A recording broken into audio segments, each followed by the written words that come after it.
আসসালামু আলাইকুম রহমতুল্লাহি আবরাকাত। সকল সৌদি আরব প্রবাসী ভাইয়েরা, আশা করি সকলেই ভালো আছেন।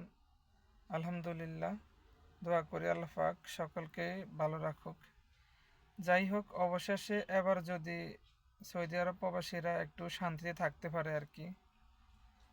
রাকিব হত্যা ইস্যুতে সৌদি আরব রিয়াদে অর্ধ শতাধিক বাংলাদেশিকে অপহরণ চক্রকে গ্রেপ্তার করা হয়েছে।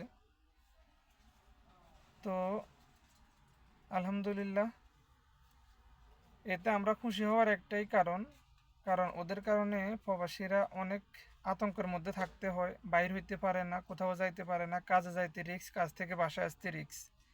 এই জন্য আমরা অত্যন্ত খুশি।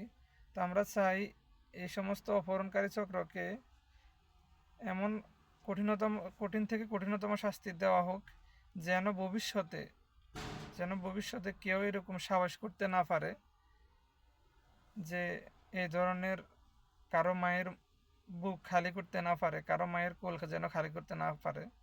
কারণ ওদেরকে যদি ছেড়ে দেওয়া হয়, ওদেরকে যদি ক্ষমা করে দেওয়া হয়, তাহলে আরও শত শত রাকিব হত্যা হয়ে যাবে। তারা নির্দ্বিধায় আরও শত শত রাকিবকে হত্যা করবে, যারা বাংলাদেশে হাজারো স্বপ্ন নিয়ে আসছে প্রবাসের মাটিতে, তাদের স্বপ্ন ভেঙে চুরমার হয়ে যাবে। এজন্য আমরা চাই এর কঠিন শাস্তি হোক। আল্লাহ পাক সবাইকে